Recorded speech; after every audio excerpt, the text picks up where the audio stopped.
आपकी न्यूज।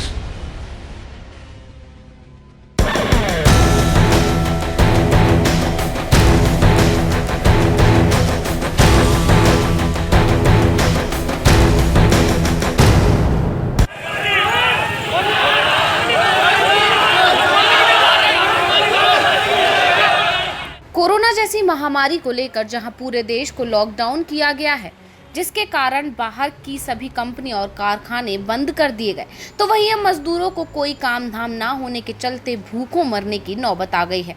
जिसके चलते वह अब अपने घरों को लौटने लगे हैं। जिसमें काफी मजदूर पैदल यात्रा कर अपने घर पहुंचे हैं, तो कुछ मजदूर बसों से अपने प्रवास पर जाने की कोशिश में जुट गए हैं,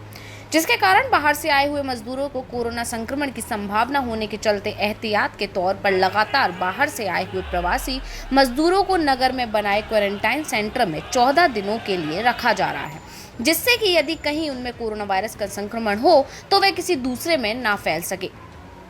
लेकिन ऐसे में सबसे बड़ी परेशानी का सबब नेपाली प्रवासी मजदूर बन गए हैं, जो पैदल और सरकार द्वारा चलाई जा रही बसों से लगातार अपने घर पहुंचने की जद्दोजहद में लगे हुए हैं, जिसमें लखीमपुर खीरी जिले में भी अब हजारों की संख्या में नेपाली प्रवासी मजदूर नागरिक पहुंच रहे हैं, जो अब खीरी वासियों के लिए परेशानी का सबब बन गए हैं, जिसके चलते लगातार अब कोरोना पॉजिटिव की संख्या बढ़ती ही जा रही है। जिसमें इससे भी ज्यादा परेशानी लखीमपुर खीरी के इंडो नेपाल बॉर्डर के पलिया क्षेत्र में हो गई है, जिसमें अब तक हजारों की संख्या में नेपाली प्रवासी मजदूर पहुंच चुके हैं, जहां पर प्रशासन लगातार सख्त नजर आ रहा है और बाहर से आए हुए नेपाली प्रवासी मजदूरों को नेपाल की सरकार द्वारा ना लिए जाने पर अब वे पलिया तहसील में क्वारंटाइन सेंटर में रोके गए थे, लेकिन वहां उनके खाने पीने की परेशानी होने के चलते क्वारंटाइन सेंटर से वापस आकर नगर के ही स्टेशन रोड पर जमकर हंगामा करने लगे, जहां वे नेपाल सरकार की मुर्दाबाद तो मोदी सरकार की जिंदाबाद के नारे लगाने लगे।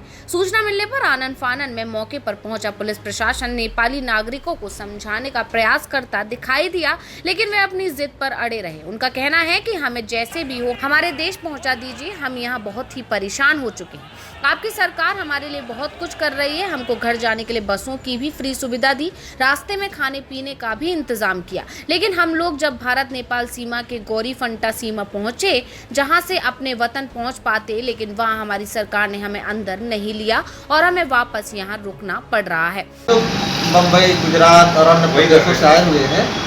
लगभग संख्या इनकी 2000 हो चुकी है। तो चूँकि भारत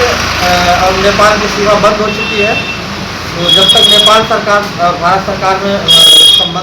समन्वय नहीं बनेगा, तब तक ना हम इनको छोड़ सकते हैं, ना अपने भारतीय लोगों को हम नेपाल से यहाँ बुला सकते हैं। ऊपर स्तर पर बात हो गई है, तो वही ये लोग इकट्ठा हो गए, तो कुछ जाने को लेकर दबाव बना रहे थे, तो हम लोगों ने इनको समझाया कि देखिए अंतर्राष्ट्रीय मामला, हम लोग इसमें कुछ भी नहीं कर सकते हैं, जो भी होगा उच्च लेवल पे होगा।